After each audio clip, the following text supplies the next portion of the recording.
नमस्कार दोस्तों। आज हम शास्त्री भाग द्वितीय के नव्य व्याकरण प्रथम पत्र के पाठ्यक्रम के बारे में तथा प्राचीन प्रश्न पत्र के माध्यम से उसे हल करने के तरीके के बारे में जानेंगे। इस वीडियो में विशेष ये है कि इसमें जगतगुरु रामानंदाचार्य राजस्थान संस्कृत विश्वविद्यालय जयपुर की शास्त्री भाग द्वितीय के नव्य व्याकरण प्रथम पत्र के पाठ्यक्रम की जानकारी उपलब्ध कराई जाएगी और प्रकरणों के अंक विभाजन के साथ पूर्व के प्रश्न पत्र के माध्यम से उत्तर देने का तरीका भी समझाया जाएगा। जगतगुरु रामानंदाचार्य राजस्थान संस्कृत विश्वविद्यालय जयपुर की शास्त्री भाग द्वितीय का नव्य व्याकरण प्रथम प्रश्न पत्र का जो पाठ्यक्रम है उसमें वैयाकरण सिद्धांत कौमुदी ये ग्रंथ निर्धारित है, भट्टो जी दीक्षित जी द्वारा लिखित है और इसके अपत्याधिकार से लेकर द्विरुक्त प्रक्रिया तक के भाग हैं वो आपके इस प्रश्न पत्र में चलते हैं।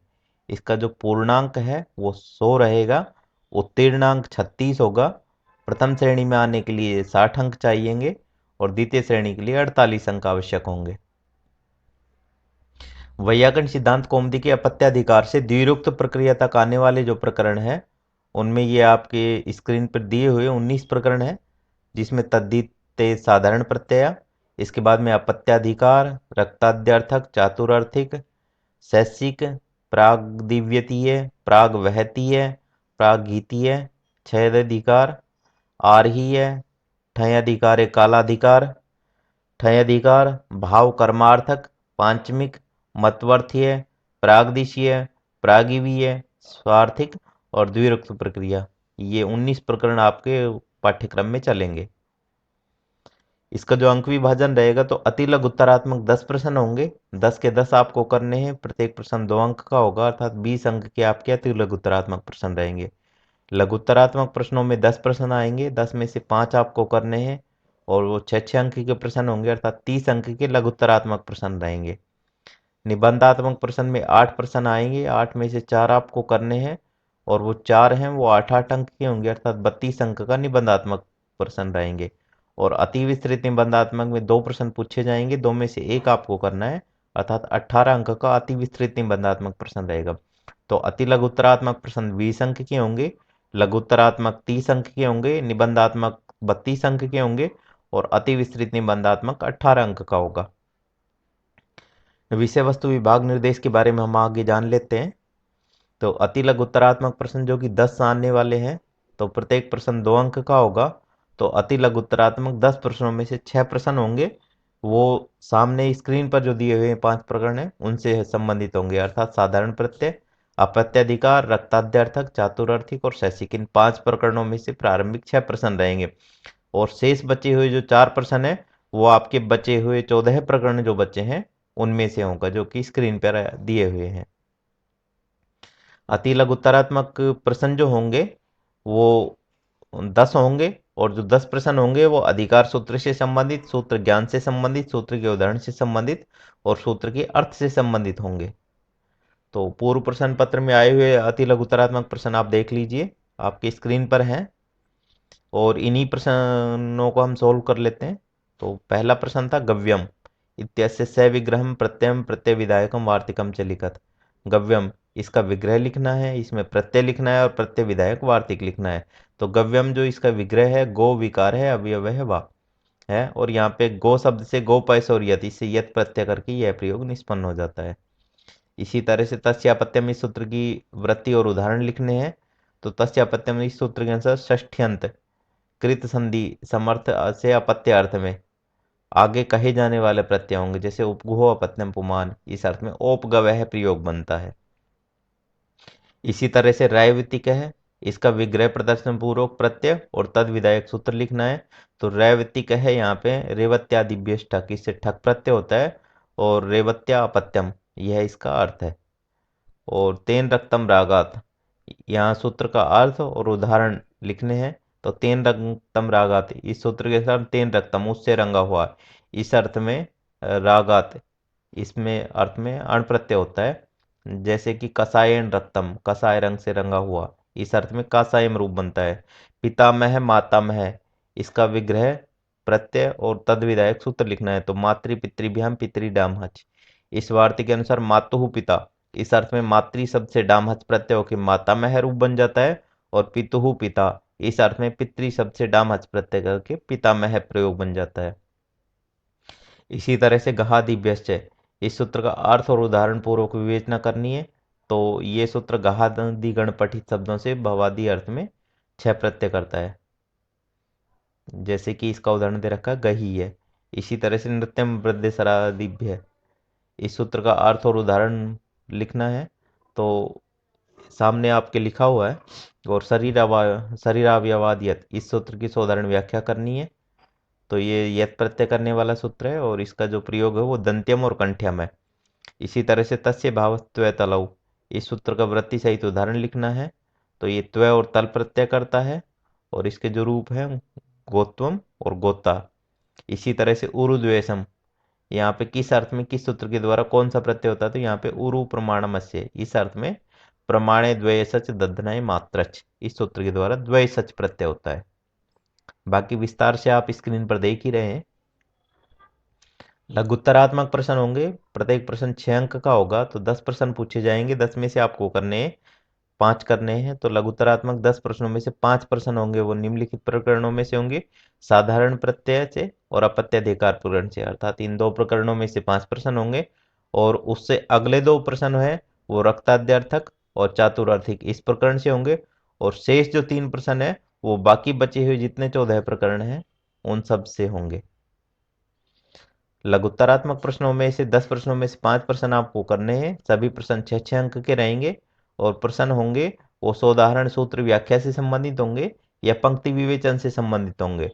तो इसमें से 5 प्रश्न जो होंगे वो सोदाहरण सूत्र व्याख्या से संबंधित होंगे और शेष बचे हुए जो 5 प्रश्न होंगे वो पंक्ति विवेचन से संबंधित होंगे। पूर्व प्रश्न पत्र में आए हुए लघुत्तरात्मक प्रश्न आपके सामने है। तो पहला जो पूछा है उसमें स्त्री पुंसाभ्याम नैष्णयो भवनात्, इस सूत्र की साधारण व्याख्या, और अगले में भी इस सूत्र की साधारण व्याख्या पूछी है और उससे आगे आप लगातार देख रहे हैं।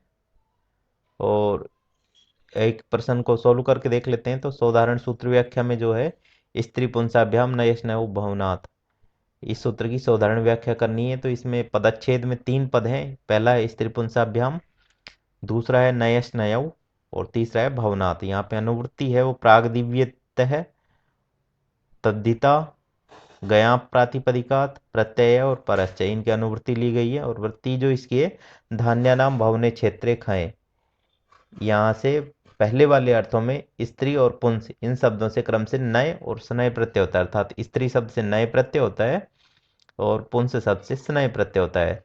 तो यह एक विधि सूत्र है। सूत्र के अनुसार धान्यानाम भवने क्षेत्रे खाएं, इस सूत्र से पहले वाले अर्थों में स्त्री शब्द से नय प्रत्यय होता है और पुंस शब्द से स्नय प्रत्यय होता है। सूत्र के उदाहरण में देखें तो स्त्रीसु भवम, स्त्रीभ्यो हितम, स्त्री अपत्यम, स्त्रीणाम समूह है। इन अर्थों में स्त्री शब्द से नए प्रत्ययों के स्त्रैण रूप बनता है और पुंसे अपत्यम, पुंसी भवम, पुंसा समूह है। इन अर्थों में पुंस शब्द से स्नय प्रत्ययों के पौंस नह प्रयोग बनता है। पंक्ति विवेचनात्मक प्रश्न में हम देख लेते हैं जो कि इस प्रश्न पत्र में नहीं आया है, अन्य प्रश्न पत्र से उठाया गया है। तो चकारेण प्रागुक्तास्त्रयो अर्था सन्निधाप्यन्ते तेन वक्ष्यमाण प्रत्ययानाम चातुरर्थिकत्वम सिद्ध्यति पंक्ति मीमां विवेचित, अर्थात इस पंक्ति की विवेचना करनी है। तो अदूर्भवश्य, इस सूत्र के अनुसार अदूर्भव इस अर्थ में षष्ठ्यंत पद से अणादि प्रत्यय होते हैं, तन्नामनी देश उस नाम वाला देश हो, तो इस अर्थ में होते हैं। तो यहाँ पे शंका ये है कि यहाँ पे च क्यों जोड़ा गया है अदूर्भव में। तो ननु अदूर्भवश्च सूत्र चकारे किमर्थम, तो सूत्र में चकार किस लिए जोड़ा गया है। तो इस आशंका में कहा गया है कि चकारेण अदूर्भवे इति विधियनंतरम, अर्थात यहाँ पे अदूर्भवे इसको लेने के बाद प्राक उक्ता पहले जो कहे गए हैं, अर्थात पहले 3 सूत्र जो कहे गए उनमें है देशे तन्नामनी तेन निर्वृत्तम और तस्य निवासी, ये 3 अर्थ पुनः उपस्थापित हो जाते हैं, अर्थात अदुर्भव्यार्थ भी लिया जाता है और ये पहले जो 3 अर्थ कह दिए गए हैं ये भी लिए जाते हैं। यदि यहाँ पे च नहीं जोड़ा जाता तो केवल अदूर्भव अर्थ आता और चकार जोड़ने से यहाँ 3 अर्थों के भी साथ में बोध हो जाता है। तो इस प्रकार से 4 अर्थ मिल जाते हैं एक साथ, और जब 4 अर्थ मिल जाते हैं तो यही चातुरर्थिक कहे जाते हैं। जैसे कि इसकी व्याख्या कर रखी है, चतुर्णाम अर्थानाम समाहार है, चतुर्थी चतुर्थ्याम भव है, इत्यर्थ में अध्यात्मादित्वा ठक। और इसके बाद में चतुर्णाम सूत्रणाम अर्था चतुर्था और तत्र भवा चातुर्थिका, चतुर्भ्य सूत्रेभ्य तेसु तेसु अर्थेषु जायमाना प्रत्यय।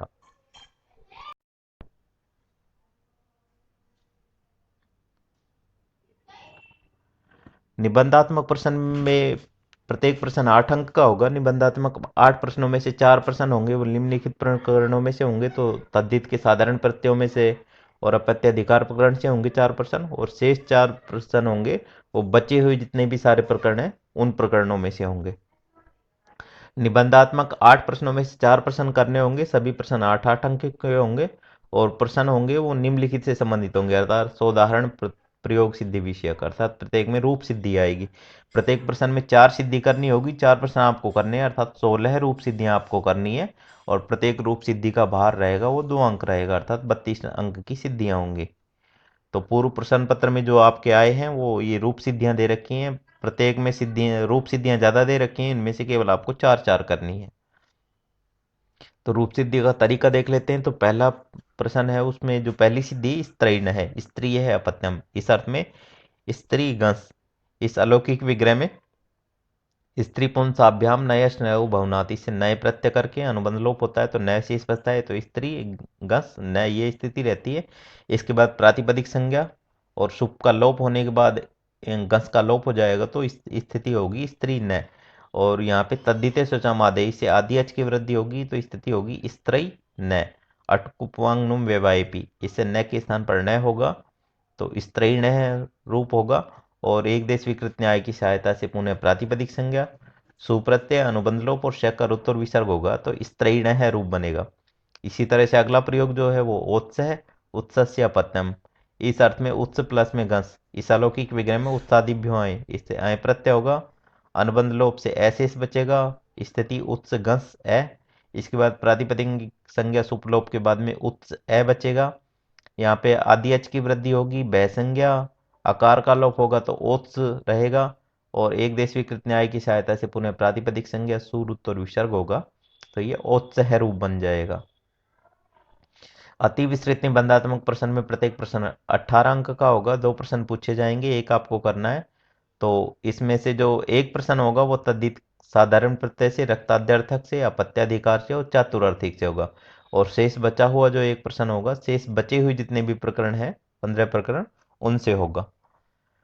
तो अति विस्तृत निबंधात्मक प्रश्न 2 प्रश्नों में से एक प्रश्न करना होगा, वह प्रश्न 18 अंक का होगा, और प्रश्न होगा वो निम्नलिखित से संबंधित होगा, सौदाहरण प्रत्युदाहरण विश्लेषण और सूत्र व्याख्यात्मक, अर्थात सूत्र की पूर्ण विवेचना इसमें की जाएगी। तो पूर्व प्रश्न पत्र में आए हुए हैं तो इसमें से 3 सूत्र एक साथ पूछ लिए गए हैं, तो उनकी अर्थ और उदाहरण लिखने हैं। इससे अगले प्रश्न में भी इसी तरह से पूछ लिए गए हैं 3 प्रश्न, तो उनमें से भी आपको तीनों के तीनों करने हैं, अर्थात प्रत्येक में एक सूत्र की व्याख्या 6 अंक की है।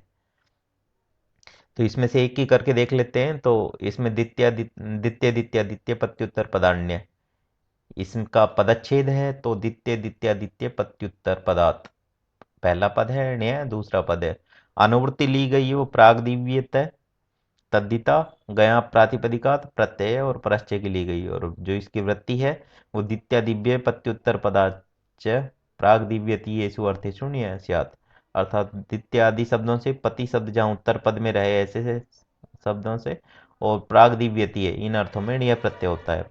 तो यह विधि सूत्र है।